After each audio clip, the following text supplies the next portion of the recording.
Bismillah, alhamdulillah, vassalatu vassalamu ala rasulillah. Savol: hozirgi zamonaviy tibbiyot orqali urug'ni, erkak ayolning urug'ini homila uchun urchitadigan jarayonida o'g'il qizligiga ham aralashishlik, shu tibbiyotda agar imkoni bo'lsa farzandni o'g'il yoki qiz bo'lishligiga aralashishligi joizmi yo'qmi? Bu hukmni joiz nojoizligidan avval umumiy bir ma'noni bilib olishimiz kerak.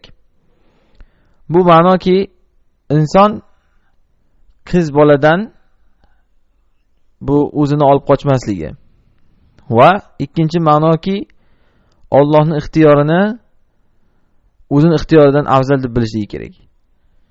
Birinchi ma'no inson qiz boladan o'zini olib qochmasligi kerakligi deganimiz sababi chunki bu johiliyat urf-odatlaridan. Alloh subhanahu va taolo bu johiliyat urf-odatlarini ma'lumot qilib aytadiki: "Va idza bushira ahaduhum bil unsa dalla wajhuhu muswaddan wa huwa kazim." Agar ularning birlariga qiz bashorat berilsa, qiz farzandli bo'lding deyilsa, g'amgin bo'lib yuzi qorayadi degan. Ya'ni qizdan xafa bo'ladi. Qiz farzand bo'lsa yuzi qorayadi degan. Ayumsikuhu ala hunin am yadussuhu fit turab ala sa'a ma yahkumun. Bir pas ushlab tursammikan yoki olib borib tuproqqa ko'mib kiysammikan deydi degan. Naqadar ular qilgan bu hukmlar yomon edi deydi. Ana bu shuning uchun aslida qiz farzanddan masalan inson o'zini olib qochib o'g'il farzand ko'rgim kelyapti men deyishligi aslida bu mana shu johiliyat urf-odatiga o'xshab qoladi. Shuning uchun bu yaxshi emas. Keyin inson qiz farzandini shu qiz farzandimdan naslim qolmaydi meni deb o'ylamasligi kerak. Mana payg'ambar sollallohu alayhi vasallamning nasllari qizlaridan tarqagan. Va bu qizlaridan hattoki mana jannat ahlining yigitlarining eng sayyidi bo'lgan Hasan Husayn tug'ildi. Rasululloh ularni o'g'lim dedilar. Bu qizlari Fatima onamizdan qiyomatdan oldingi butun yer yuzini islohiga sabab bo'ladigan Mahdi tug'iladi. O'sha ham Fatima radhiyallohu anha zurriyatidan chiqadi. Demak, mana qiz bola bilan nasl to'xtab qolmaydi. Shu johiliyatdagi urf-odatni bekor qilish uchun ham Alloh taolo aslida Rasululloh sollallohu alayhi vasallamning zurriyatini qizdan tarqatib qo'ydi. Va xuddi shuningdek inson ya'ni qiz bola ketadi, yo'qoladi, o'g'il bola bo'lsa oldimda qoladi degan gumonlarni ham qilmasligi kerak. Insonning suyanchig'i Alloh bo'lishi kerak, banda emas.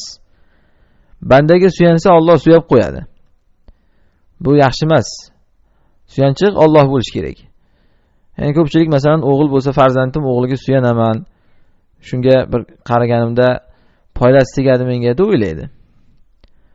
Bu to'g'ri, lekin inson g'aybni bilmaydi. Ehtimol qizni foydasi tegishi mumkin. Ehtimol o'g'ilning buni tashvishi, uni otaga yoki onaga ig'vosi boshqasi ko'p bo'lishi mumkin. Zarari ko'p bo'lishligi mumkin. Buni biz mana Xizr alayhisalom qissasida ko'rdik. Xizr alayhisalom kelib bir o'g'il bolani ushlab boshini uzib tashagan. Bularning ota-onasi yaxshi odam edi. Bu katta bo'lsa bir kofir bola bo'lardi degan. Ota-onasini charchatardi degan. Shuning uchun mana ikkinchi ma'no kelib chiqadi. Inson Allohning ixtiyorini o'zining ixtiyoridan yaxshi deb bilish kerak.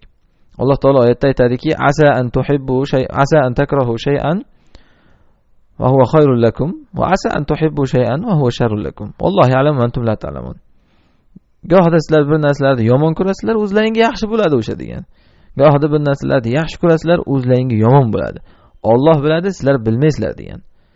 Shuning uchun inson o'zicha bir narsani yaxshi menga yoki yomon deb o'ylamasligi kerak. Allohning irodasiga, qazo-i qadariga taslim bo'lib topshirib qo'yaverish kerak. Shuning uchun mana istixora duosida Rasululloh bizga shuni o'rgatgan. Innaka ta'lam va la a'lam va taqdir va la aqdir. Sen bilasan, men bilmayman.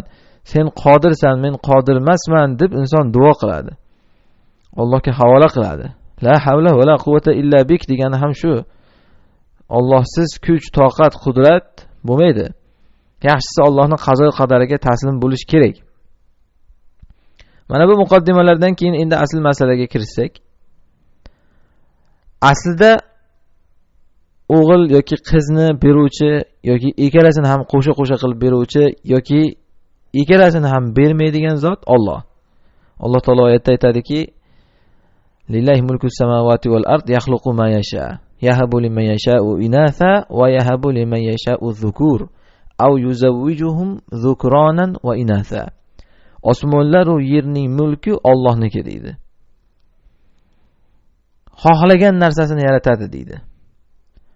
Xohlaganiga qizlar beradi. E'tibor qilsak, oyatda qizdan boshladi. Mana bu ya'ni yana o'sha johiliyatdagi urf-odatni bekor qilish uchun. Birinchi o'rinda qizdan boshladi. Ya'ni qiz asli kerak bo'lsa afzal ham degandek qilib. Yahabu liman yasha'u inatha dedi. Xohlaganlarga qiz farzand beradi. Va yahabu liman yasha'u dhukur, xohlaganlarga o'g'il farzand beradi deb o'g'ilni ikkinchi o'rinda zikr qildi. Aw yuzawwijuhum dhukranan wa inatha, yoki erkak va ayol qilib qo'sh qilib beradi dedi. Va yaj'alu man yasha'u aqima, va xohlaganlarini esa tug'mas qilib qo'yadi dedi. Va o'sha farzandsiz qilib qo'yadi dedi. Mana bunda demak hammasi aslida Allohning mulkidaligini Alloh isbot qildi. Endi kimdir o'ylashligi mumkinki, zamonaviy tibbiyot bilan bu bolani navini belgilash ana shu oyatga teskari keladi. Chunki bu oyatda Alloh taolo Alloh beradi deyapti o'g'ilni, Alloh beradi deyapti qizni. Qo'sha qilib beradigan ham Alloh, tug'mas qiladigan ham Alloh.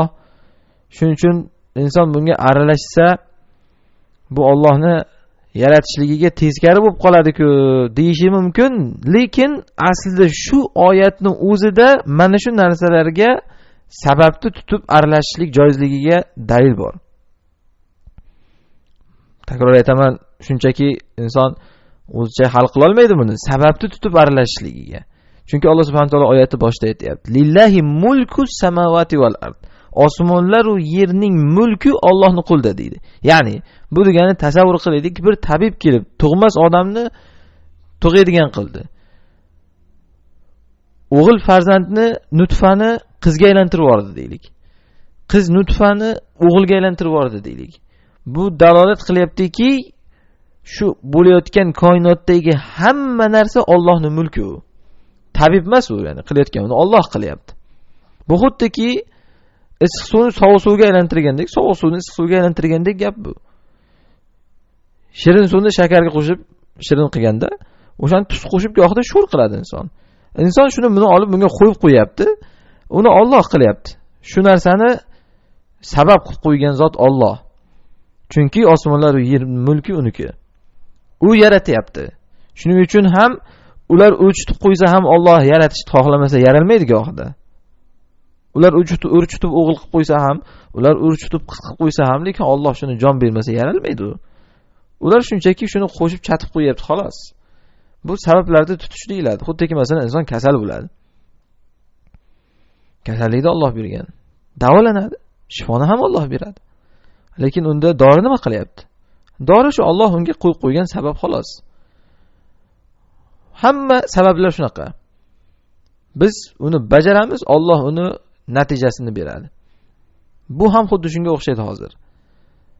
Ya'ni tabiblar uni o'g'il yoki qiz qilib urchityapti yoki tug'mas odamni tug'adigan qilyapti. Bu sabab. Alloh beryapti uni. Hukm jihatidan shuning uchun joiz inshaalloh. Bolani jinsiga hattoki aralashish. Lekin e'tiqod, taqvo jihatidan, Allohga suyanish, tavakkul jihatidan, Allohning ixtiyorini o'zining ixtiyoridan afzal deb bilishlik jihatidan qilinmaganligi avlo. Allohning ixtiyoriga taslim bo'lish kerak. Mana shu bizning haliga e'tiqodimizdagi narsa.